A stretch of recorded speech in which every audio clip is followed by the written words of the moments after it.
19 horas. Estamos acá nuevamente con Luis, nuestro colaborador y de nuestro equipo ya, con quien hacemos este trabajo permanentemente. Así que Luis, te saludo desde Mar del Plata, ¿cómo estás? ¿Qué tal? Buenas tardes. Saludamos a nuestros seguidores de este programa del Atlas. Acá estamos, como te decía al comienzo, con los primeros fríos. Ya después de Semana Santa es calcado, es prácticamente matemático. Termina Semana Santa y comienzan los fríos aquí en Mar del Plata y se extiende hasta octubre, noviembre. Claro, sí, ya era hora también, ¿no? De que empezaran a llegar, porque este fin de semana en Mar del Plata parecía verano. ¿Sabes que en los últimos, yo calculo 6, 7 años se está dando que tengamos esos calorcitos primaverales para Semana Santa? Porque los que recordarán que han venido, que vienen continuamente, asiduamente a Mar del Plata para Semana Santa, siempre hacía frío. Y eran la Semana Santa para aprovechar, ir por la avenida Juan B. Justo a comprar suéteres, camperas y abrigarse para Claro, invierno. Y hemos tenido hasta churro. casi días de playa años anteriores. Sí, sí, este año me consta que estuvo ahí bastante vinculado más a la actividad veraniega que invernal. Sé que el primer año de la pandemia estaba de playa. En el 2020 nos tocó días de playa Ahora para sí, Semana Santa. Inusual, algo increíble. ¿Tendrá algo sí, que ver sí, con el sí. cambio climático? Históricamente era no programes nada en Semana Santa, que el viernes o el sábado te cae una lluvia que te deja todos los O, planes. o fríos. Pero bueno, ahora ya hace años que se viene dando esta situación, así que bueno, esperemos que ya empiece un poquito los frescos. Aunque tampoco es deseable ese frío intenso, pero por lo menos unos frescos nos vendrían bien. Acá en Rosario ayer hizo casi 30 grados. No, acá estamos. Bueno, yo estuvo lloviendo 17, 18 grados, 20 grados. Ah, ok. Seguimos bien acostumbrando. Lo que pasa es que se reduce mucho la actividad económica también. Después de Sí, sí, las 20 claro. horas, la mayoría de los negocios ya empiezan a cerrar. Sí, Hay un sí, turno laboral que ha desaparecido prácticamente, no solamente por el frío, también por el tema de seguridad. ¿Eh? claro. Eso Sí, afecta obviamente al trabajo de Mar del Plata. sin duda, la ciudad turística siempre se ve afectada por estas cuestiones. Pero bueno, da para continuar con lo que queda del año en esto que tenemos la suerte, en este lugar del planeta, de tener también las 4 estaciones, ¿no? Así que también es una de tantas ventajas que tenemos en ese sentido.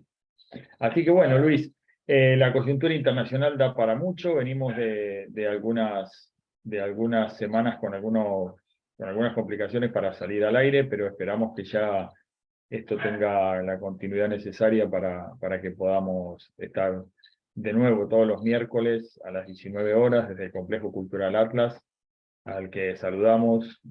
Bueno, somos parte de él ya, así que saludamos y agradecemos a todo el complejo que siempre está disponible y que, bueno, Geopolítica en el Atlas se ha convertido en una rutina de su cartelera y de su programación. Así que, bueno, saludamos eso. Y eso nos obliga a estar cada día más informados, cada día estudiando más.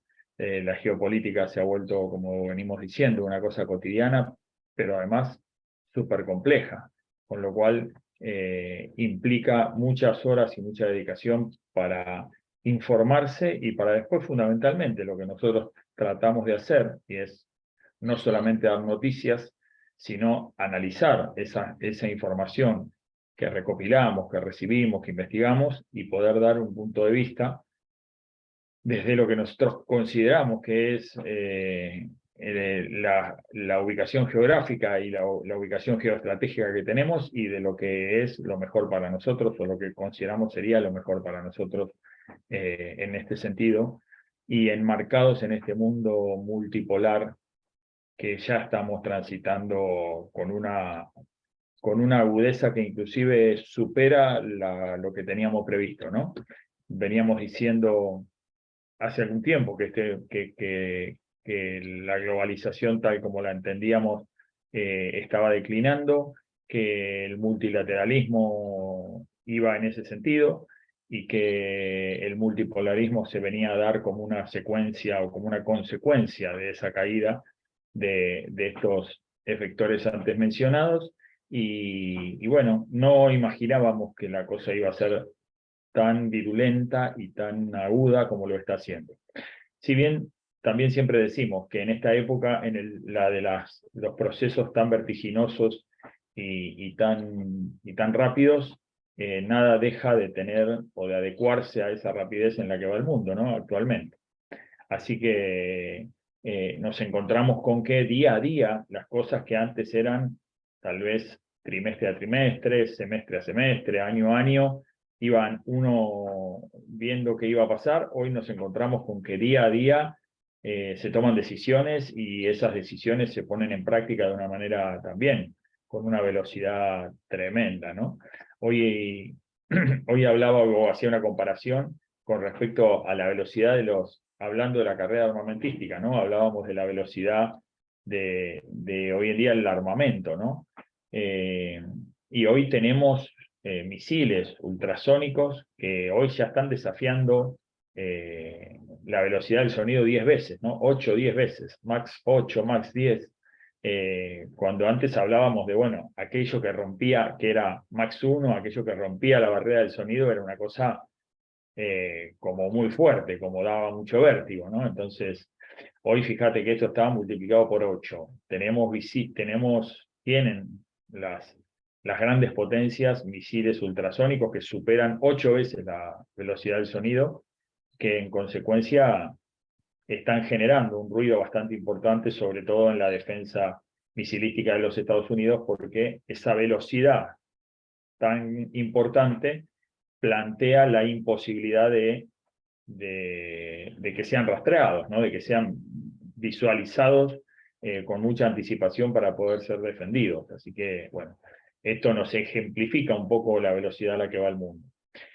Y en este sentido, el primer tema que vamos a desarrollar acá con Luis es esta vertiginosa escalada que se ha dado en China, y en donde habíamos dicho que era inminente, y donde el mundo se traslada a Oriente, y todos hablamos de, bueno, el principal eje de la economía y de la política global en Oriente, pero también el principal eje de los conflictos. Y allí está una cuestión que veníamos planteando en nosotros programas anteriores, que era una situación muy, inclusive mucho más global que lo que puede hacer Ucrania, ¿no? Que es Taiwán.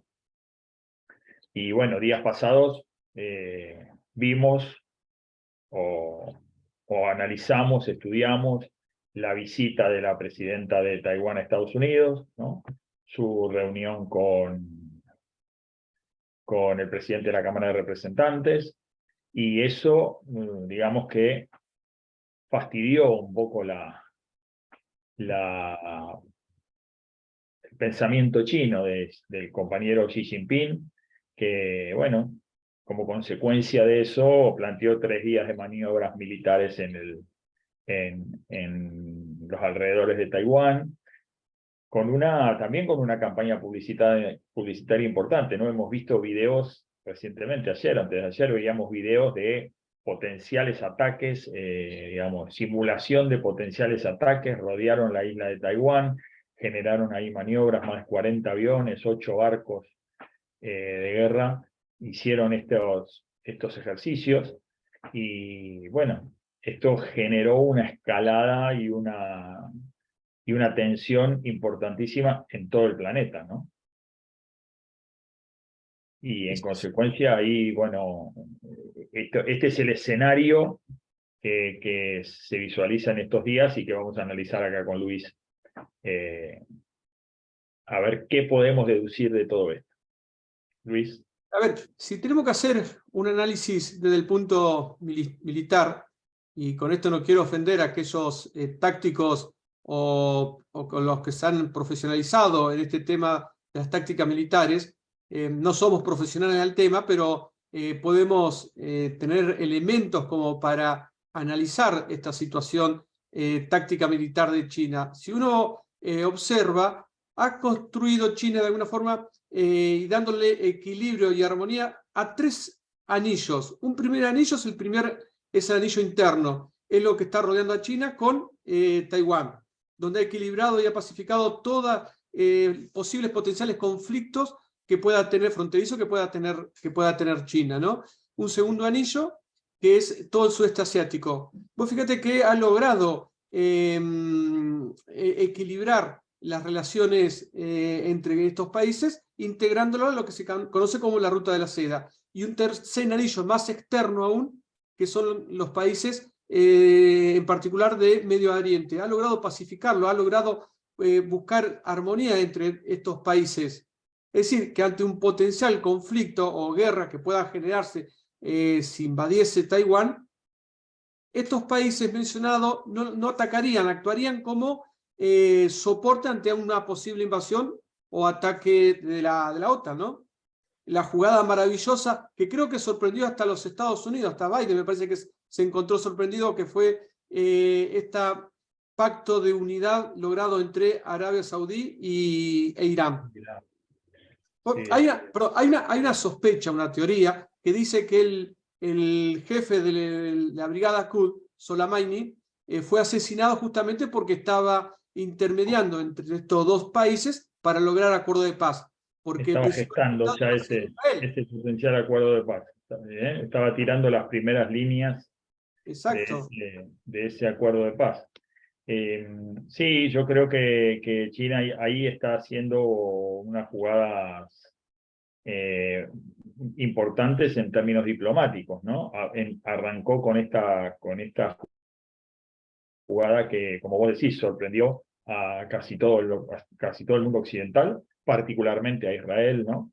Que lo deja en alguna situación de vulnerabilidad importante, ¿no? Creo que ahí los mayores derrotados de esa gestión han sido los israelíes, ¿no? Y por eso creo que hoy Estados Unidos está mucho más preocupado por esa región que por lo que tiene o por lo que termina siendo Ucrania y demás, ¿no?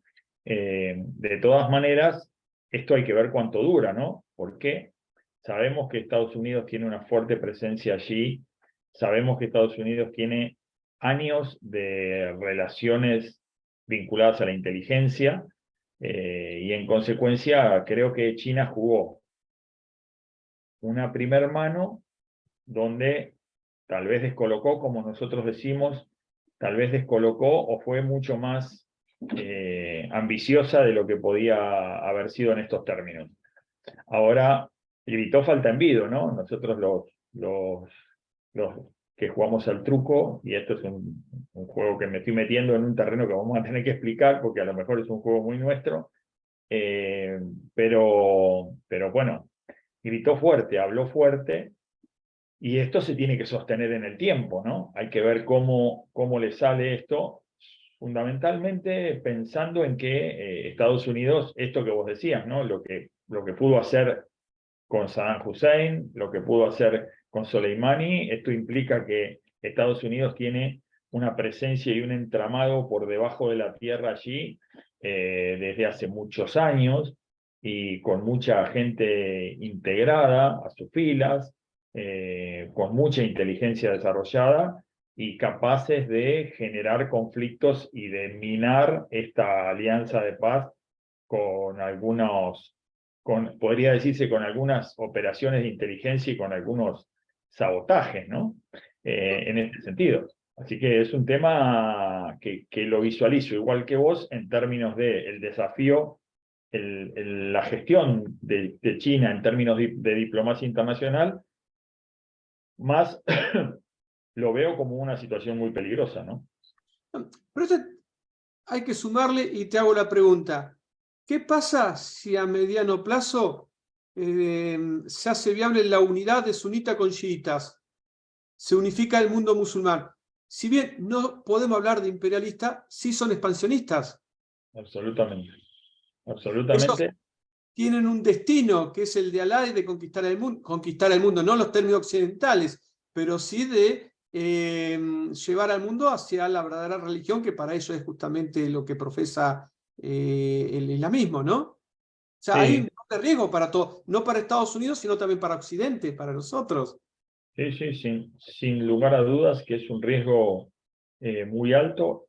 Es una situación que lleva muchos años de conflicto, con lo cual eh, es como pensábamos, o como muchas veces hemos pensado en qué sería si hubiera líderes políticos que pudieran pacificar la zona de Israel y Palestina, ¿no?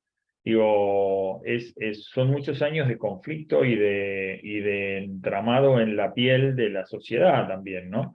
En consecuencia, esto genera acciones muy difíciles de corregir y de mejorar.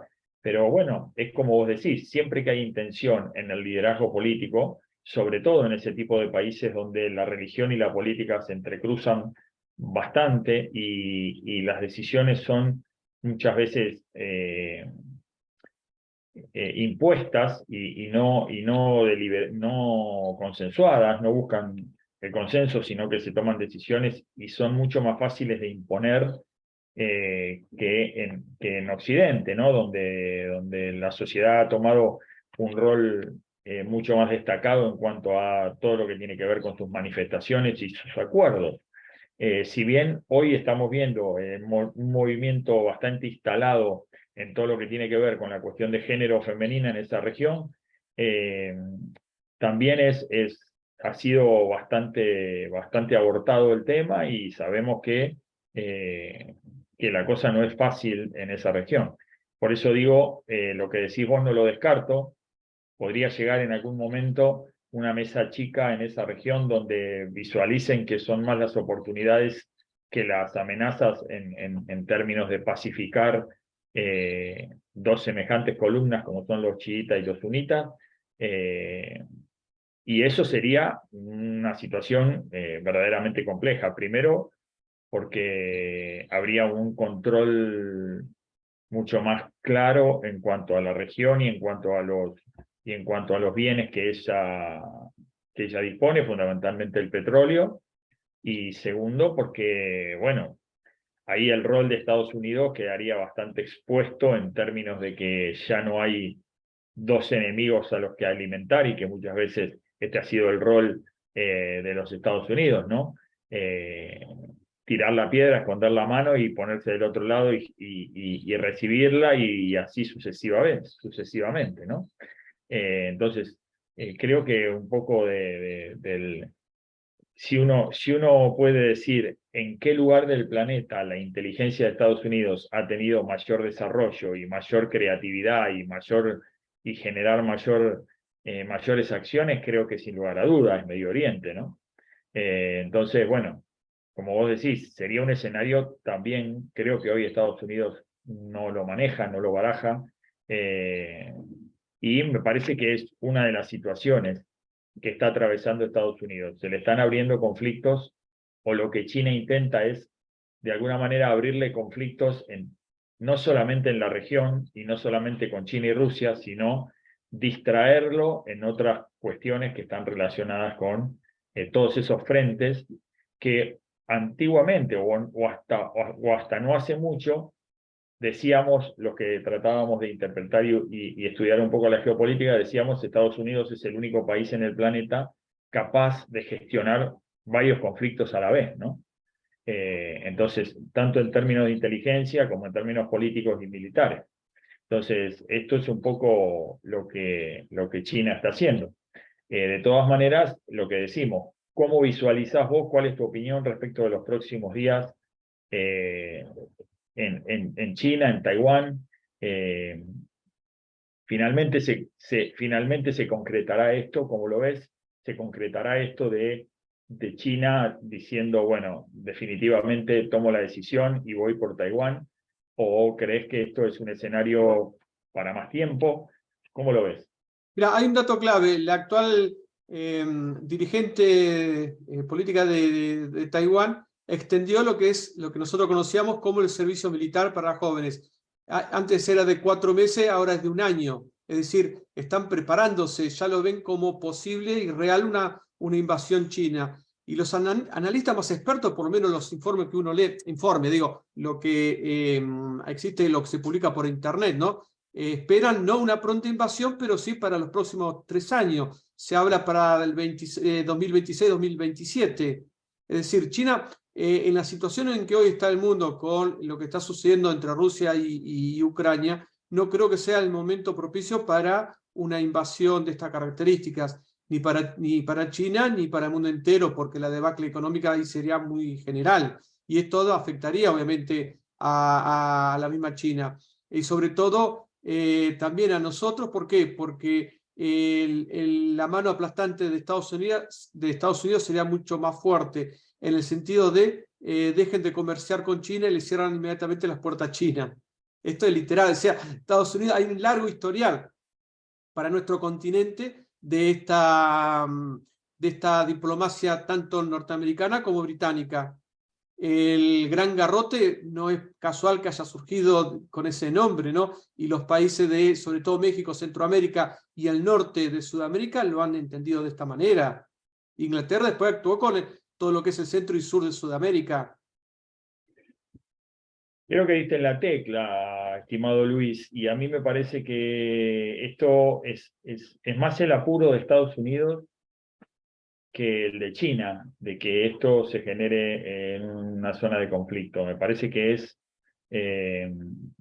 Estados Unidos interpreta y piensa que en la medida que China tenga la gran dependencia que todavía tiene y sigue teniendo con las cadenas de valor y de suministro en Occidente, el que un conflicto se desate rápidamente en Taiwán generaría primero una gran distracción de China en todo lo que son sus cadenas de suministro.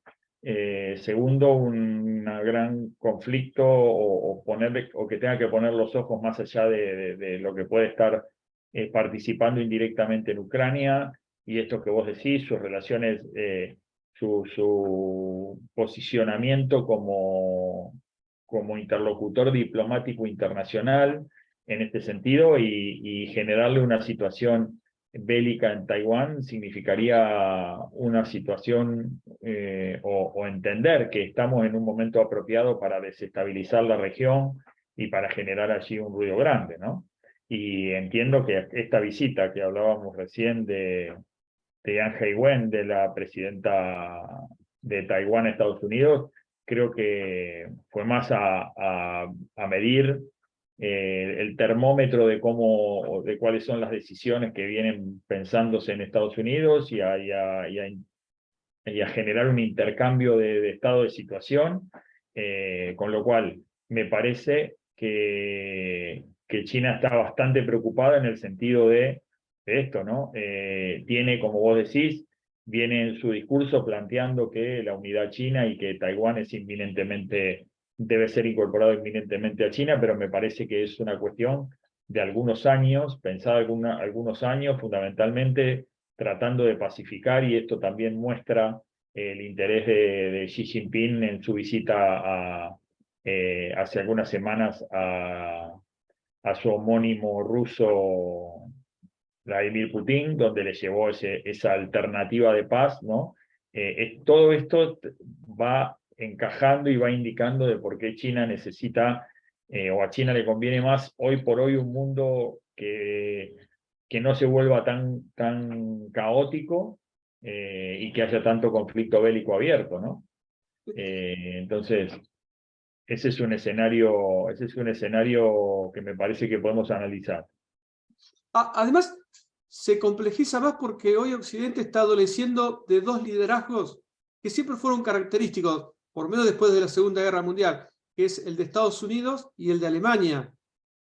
No tiene una figura o un eje de atracción que digan tenemos que tomar esta decisión, los encolumnamos, creo que es la decisión correcta, porque Biden como el alemán no tiene esa suerte de lo que han tenido los dirigentes anteriores a ellos, ¿no? Que eran escuchados.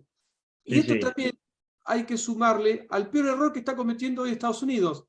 Ha dividido a Europa en dos bloques, un eje francés y el otro polaco. No se está analizando y no se está dando cuenta la trascendencia y la importancia que hoy está tomando Polonia.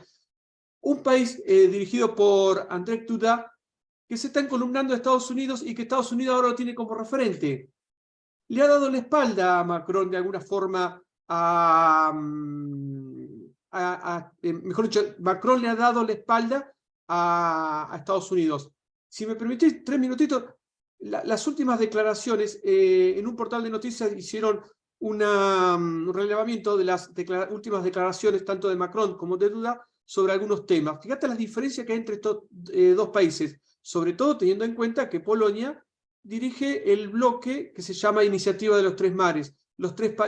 Son 12 países que están muy cerca al mar Báltico, Mar Negro y el Adriático, ¿no? Si bien individualmente no tienen peso, pero al constituir 12 países en un mismo bloque, en una sola voz, en Europa sí tiene su peso y tiene su importancia. Sin lugar a Macron sostiene que Europa debe recuperar su autonomía en el terreno internacional. Es decir, la alianza con Estados Unidos debe ser meramente estratégica. Polonia, ¿qué dice? Europa debe profundizar sus lazos con Estados Unidos. Claro. Con respecto a Rusia, Macron dice, Rusia es un rival geopolítico y se lo debe contener. ¿Qué dice Polonia? Polonia, para Rusia, es la principal amenaza de Europa. Fíjate la diferencia entre las dos posturas de estos dos dirigentes.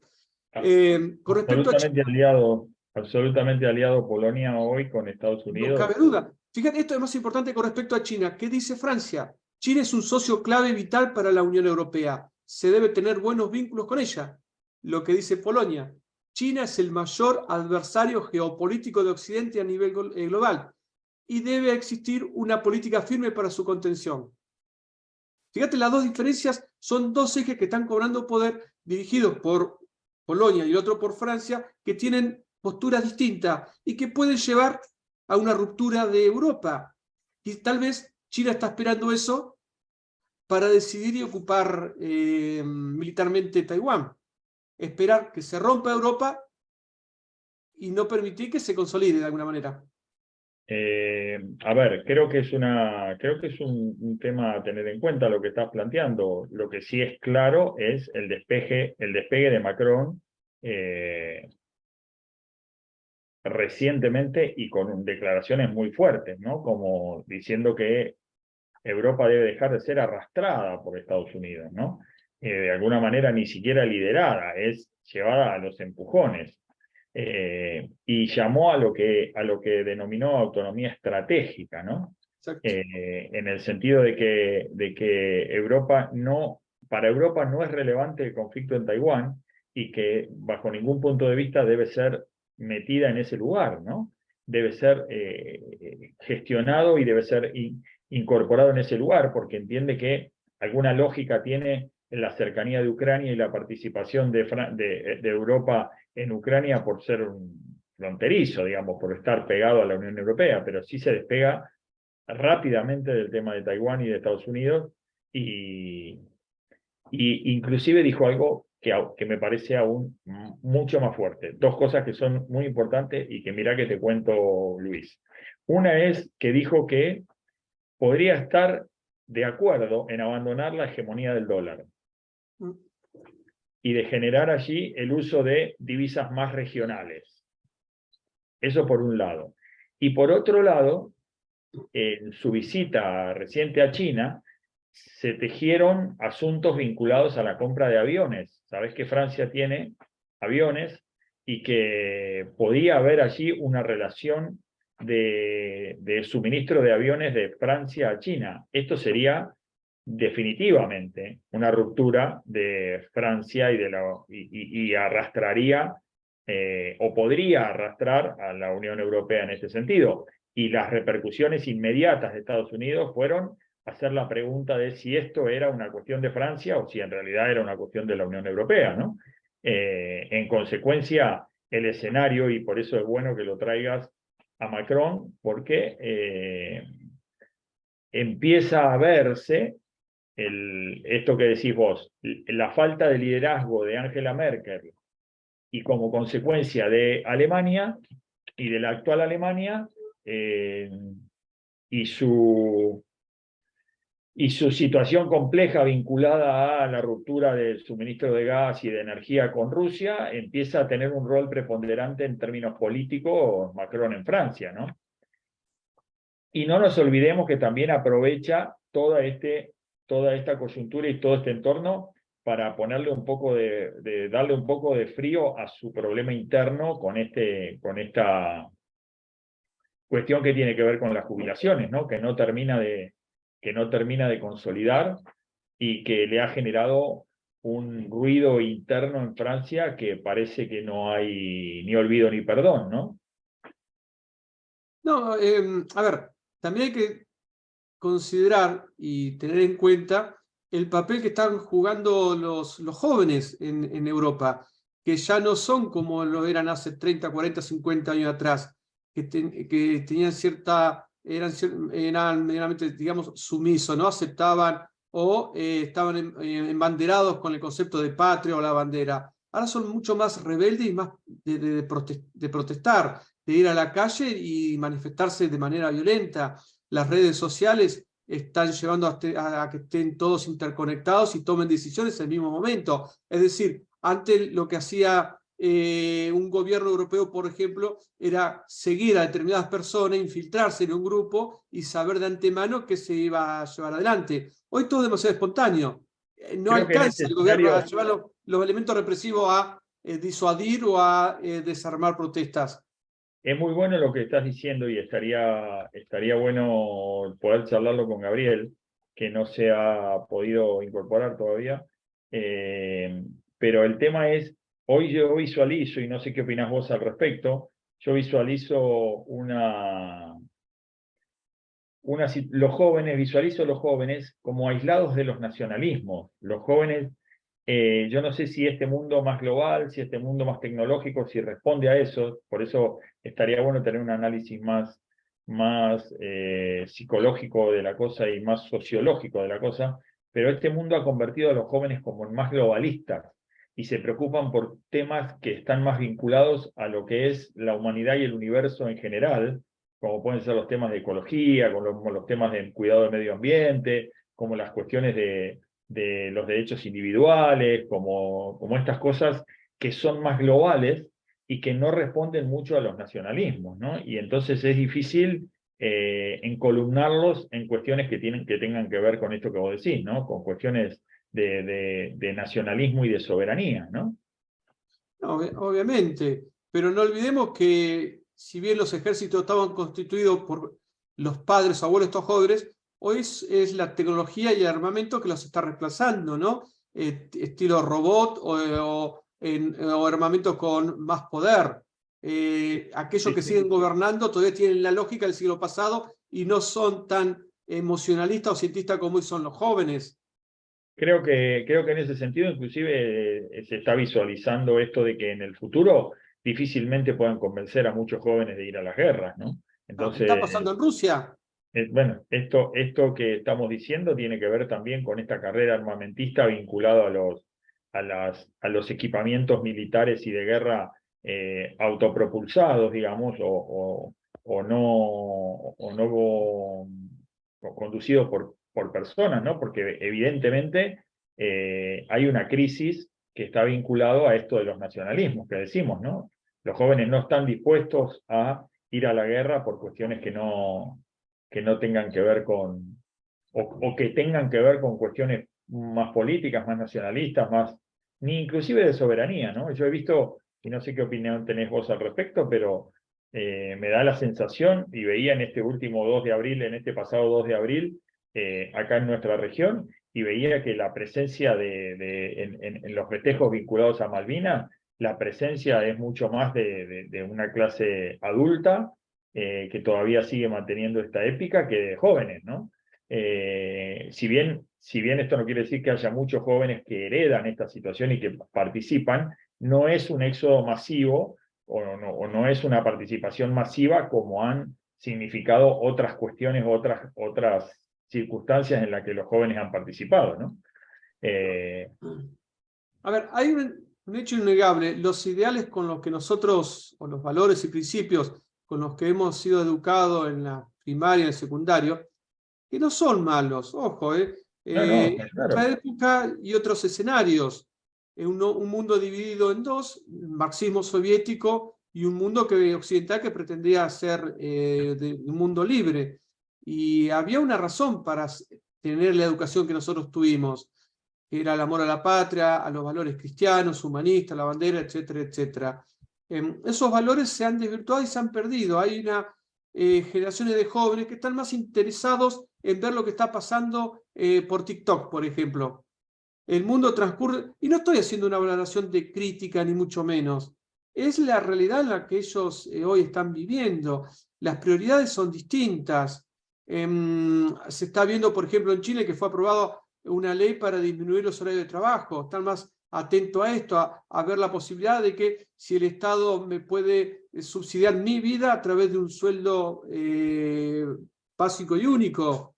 Las cuestiones del trabajo, la dignificación y el trabajo como ordenador con los cuales nosotros fuimos educados, hoy nuestros pibes no lo tienen. Absolutamente, absolutamente no piensan y la visión de futuro que teníamos nosotros, ellos tampoco la tienen, ¿no? No está más dada esta formación vinculada a un sector proletario y a una convivencia en un lugar de trabajo para toda la vida. O sea, como te digo, No, los jóvenes son yo creo mucho más efímeros en este sentido, ¿no? que esta, yo diría, conversión, transformación mental de los jóvenes no se está dando solo, no se está dando en Occidente, también en la misma China. Sí, absolutamente. Es un fenómeno global. Yo creo que a través de las redes sociales, como vos mencionabas, creo que el disparador o el puente de enlace global de esto para los jóvenes han sido las redes sociales, que de alguna manera han convertido a los jóvenes en seres globales. Y de hecho hoy cualquier joven tiene en la cabeza viajar por el mundo, como nosotros otrora pensábamos en a lo mejor conocer más nuestro país o nuestra región, y era impensado quizás estos viajes que hoy se dan los jóvenes y te dicen mañana me voy a Australia, pasado me voy a Europa, pasado me voy allá y entonces el mundo ha quedado en una situación mucho más alcanzable de lo que era para nosotros.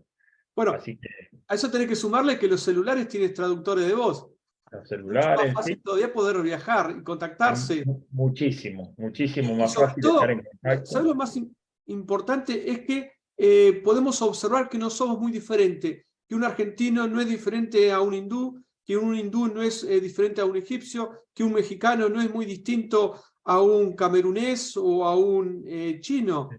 Sí, sí, cuando se encuentran y se interrelacionan se dan cuenta de eso, ¿no? En Claro, lugares, en se están diferentes cayendo las lugares, fronteras también. sin lugar a duda. Y además, la posibilidad, como vos decías, de tener el celular y de llamar a casa y decir que se quedaron sin plata, eso también es una posibilidad que antes nosotros no teníamos, ¿no? Entonces, Bueno, antes ahora, te ibas y tenías que mandar una carta de que te habías quedado sin plata, tardaba un mes la carta en llegar, ¿no? Con lo cual bueno, era ahora bastante complejo el tema. si tenés el problema que si te quedás sin tu tarjeta de crédito, Visa o Mastercard, podés no volver a utilizar el sudeste asiático. Hay países, por ejemplo, como Indonesia, que no está permitiendo, no se permite comercializar o pagar con las tarjetas norteamericanas. Y esto es todo un dato. Sí, sí, bueno, evidentemente que estamos frente, y ahí quería, y es un tema interesante a tocar, creo que evidentemente estamos lejos de que se configure el, el- la derrota hegemónica de los Estados Unidos en términos globales, pero sí lo que está siendo fuertemente amenazado es el dólar, ¿no? El dólar como divisa de cambio, ¿no? Este gran negocio de los Estados Unidos que fue históricamente o desde el fines de la Segunda Guerra Mundial, que era exportar billetes de $100 a 15 centavos de costo, eh, digo, este negocio empieza a tener algunas fisuras. Por supuesto que Estados Unidos va a defenderlo a capa y espada. No va a ser fácil que esto se termine de consolidar, pero hoy en día ya está teniendo grietas y filtraciones, como podemos ver inclusive en la región, ¿no? Bolivia está hoy haciendo algunos negocios con Rusia en términos de provisionamiento de algunas tierras minerales en rublos, ¿no? Eh, entonces, bueno, China y Rusia empiezan a buscar una alternativa, esto que recién hablábamos de Macron, empezar a posicionar tal vez al euro como una moneda de cambio que no entiendo cómo la Unión Europea todavía no lo ha hecho, ¿no? Bueno, pero esta relación de sometimiento ha venido teniendo con Estados Unidos, tal vez hoy Macron esté decidido a, de alguna manera, ir por una independencia europea. Y ahí me parece muy interesante la posición de América Latina, ¿no? Y acá te genero el debate, me parece que los líderes políticos de América Latina siguen no entendiendo que Europa grita, Europa arde y grita. La relación con América Latina es una relación de oportunidad más para América Latina que para Europa en estos. O para decirlo de otra manera, por la diferencia que tenemos en términos de desarrollo, productividad y tecnología, es una oportunidad que tal vez se equilibra un poco más que lo que teníamos otrora con la Unión Europea, ¿no? Entonces, me parece que hoy gestionar un liderazgo regional y avanzar y aprovechar esta coyuntura donde Europa necesita de alguna manera quedar fuera de este conflicto, del que nosotros siempre hablamos. ¿Te acordás que durante todo el año pasado decíamos lo peor que le puede pasar a Latinoamérica es quedar en el medio del multipolarismo China-Estados Unidos, ¿no? Ser el jamón del sándwich. Y estamos viendo que el primer jamón del sándwich está haciendo Europa antes que nosotros. Con lo cual, y yo creo que en definitiva nosotros vamos a terminar siendo la segunda feta, seremos el queso en este caso. Entonces, digo, hoy en día me parece que el acercamiento de América Latina en cuanto a liderazgo político a Europa podría ser una gran alternativa para nosotros para poder avanzar en esos términos, ¿no? ¿Qué opinas? Sí, a ver, yo lo que observo que nuestros políticos, todos en general, ¿no? Desde López Obrador, bueno, desde Petro, Boric y principalmente nuestros dirigentes argentinos, no comprenden que la política es realismo, no es pasión, no es ideologismo. La ideología está bueno para la mesa de café, para la discusión entre los compañeros, para el discurso entre tus seguidores, pero la política, cuando vos tenés que conducir los destinos de tu pueblo, de millones de habitantes, tenés que ser más realista en esto y aprovechar las oportunidades que el contexto del momento histórico te ofrece.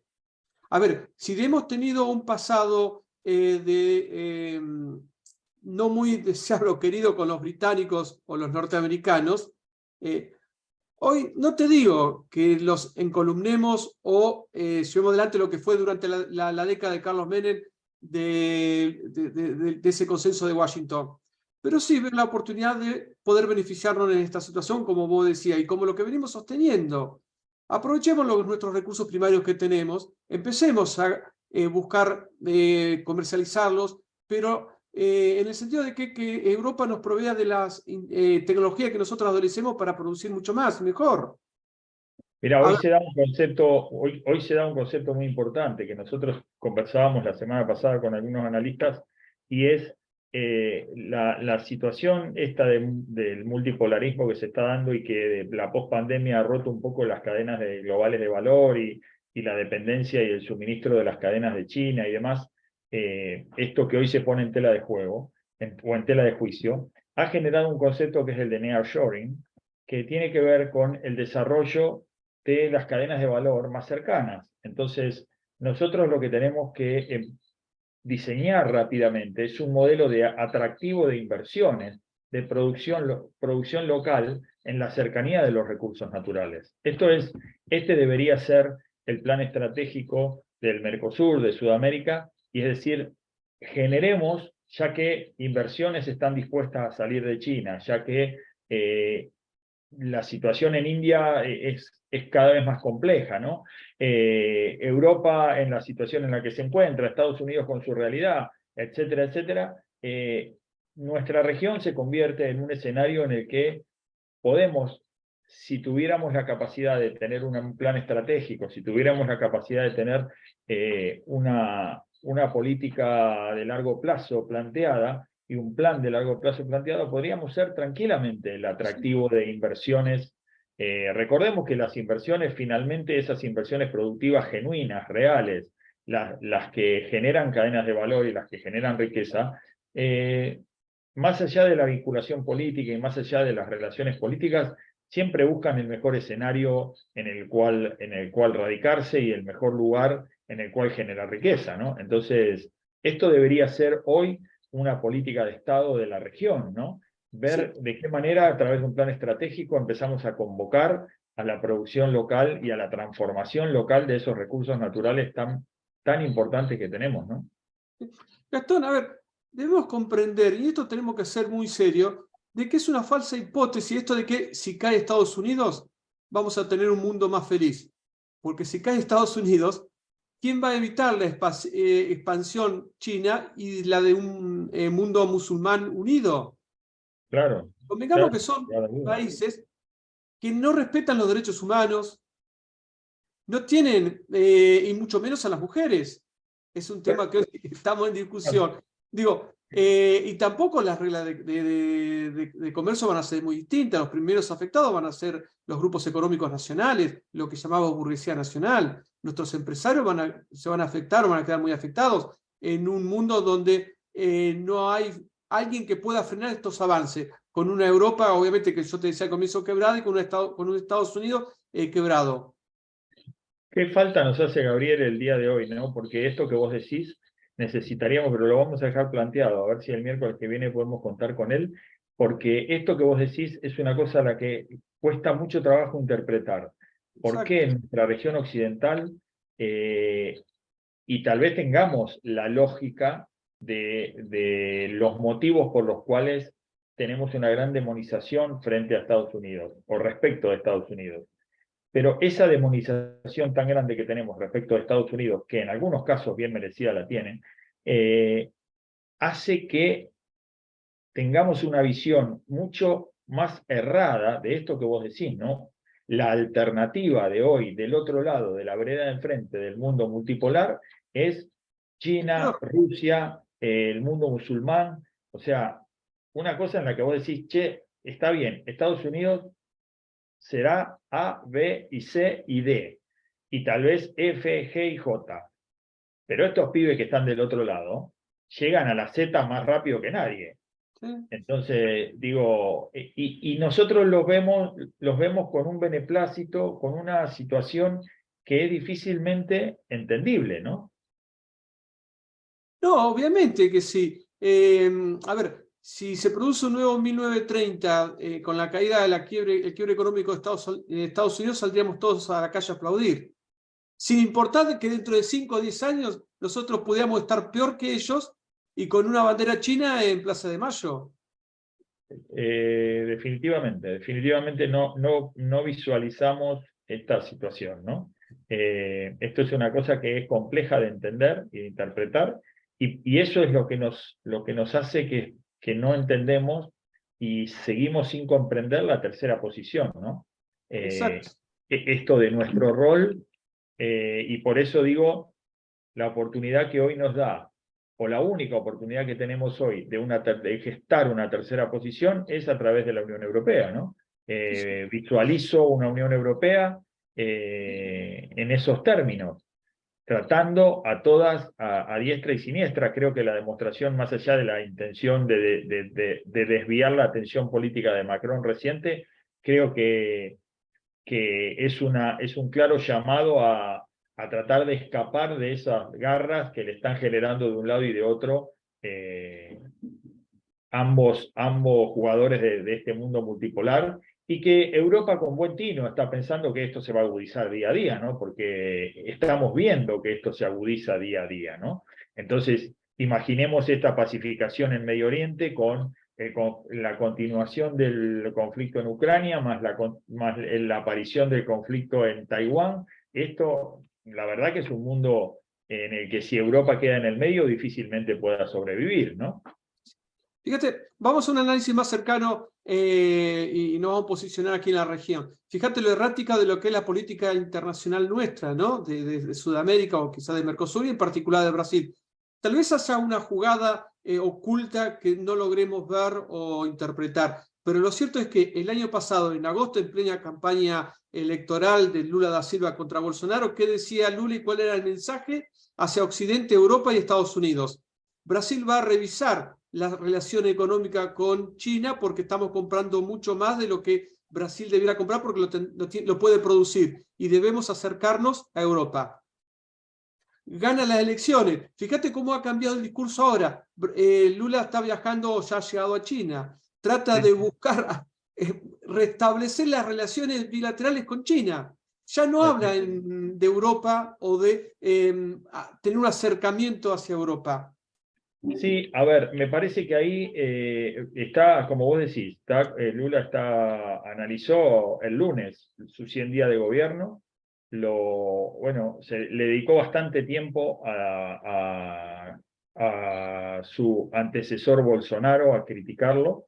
La verdad es que mucho desarrollo para mostrar en esos 100 días de gobierno no tenía, y en consecuencia usó mucho tiempo para pegarle al fascismo de Bolsonaro, ¿no? En esos términos, en términos de fascismo y en términos lo colocó a Bolsonaro como un victimario de la democracia, ¿no? Y que con él se había restablecido este gobierno social y popular. Pero como bien vos decís, está en camino a China con 250 empresarios, además, ahí tratando de generar, y a mí me parece que es una acción que tiene que ver con abrir el camino de los BRICS. Me parece que ahí hay una generación de oportunidades, y que con buen tino él no está desestimando la relación y el vínculo con Europa y con Estados Unidos, más está queriendo restablecer esta situación con China que podía haberse malinterpretado cuando él en su campaña hablaba de la relación más estrecha con Europa y con Estados Unidos, ¿no? Entonces me parece que esta es una señal de decir, no quiero ser aliado, o quiero ser aliado de los dos, o no quiero ser aliado o no quiero estar en el medio y no quiero formar parte de ninguno de los dos en términos de alianza. Y me parece que allí seguimos nosotros en este no entender de la conducción de la región. Me parece que la relación, inclusive hoy que tiene un puente entre Argentina y Brasil, porque de alguna manera Fernández y Lula son bastante allegados, me parece que Argentina le sigue dando vuelta a cosas que no tienen que ver con la geopolítica, ¿no? Me parece que se hubiera visto con muchos mejores ojos la presencia de Lula y de Fernández, los dos en China, ¿no? Incluyendo al resto de Mercosur. Me parece que hubiera sido un buen momento para restablecer y posicionar a Mercosur, porque creo fervientemente en que Mercosur no, si bien venimos planteando en el programa que es una gran oportunidad para tender puente con Europa, esto no quiere decir que dejemos de tenderlo con China o dejemos de tenderlo con Estados Unidos. Me parece que nosotros hoy tendríamos que fijar una posición estratégica en no ser parte del conflicto y tener relaciones estrechas y muy estrechas, y si quiere vale el término de carnales, relaciones carnales con todos.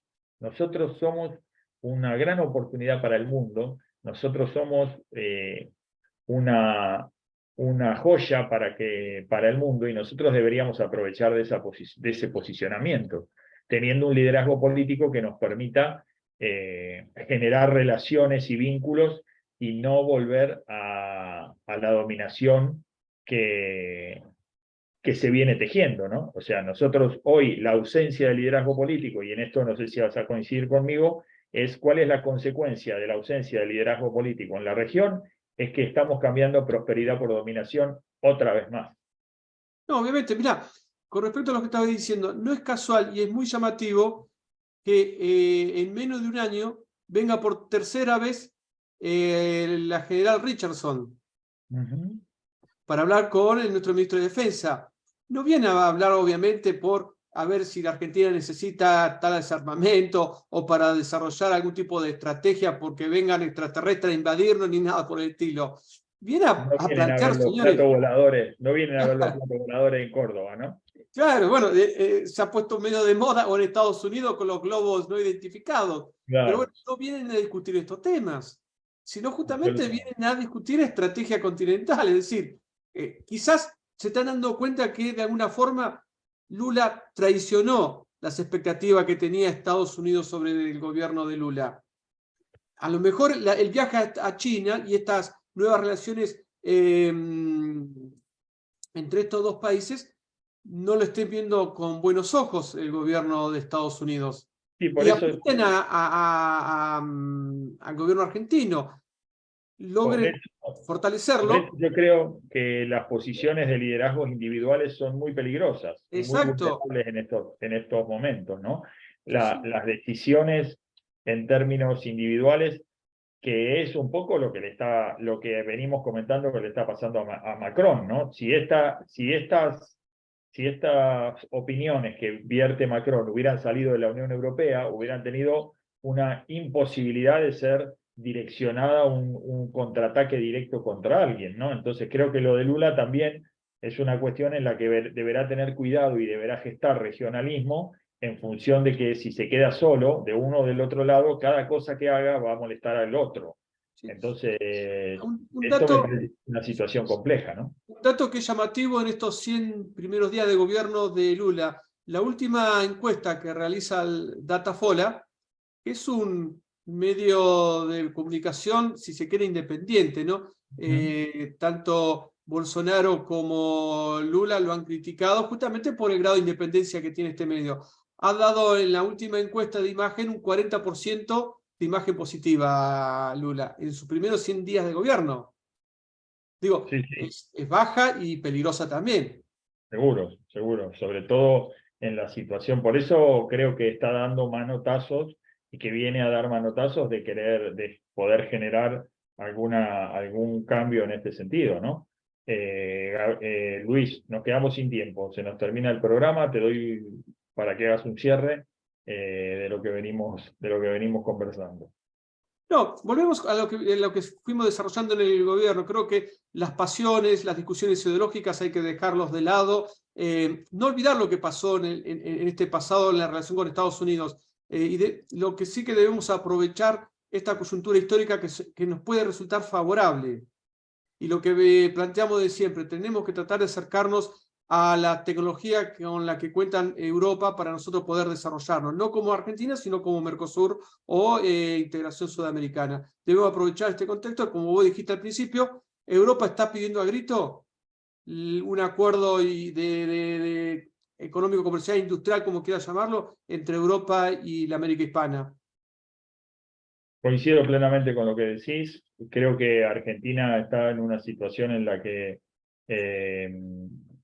compleja, fundamentalmente porque está muy metida en las situaciones vinculadas a la inseguridad.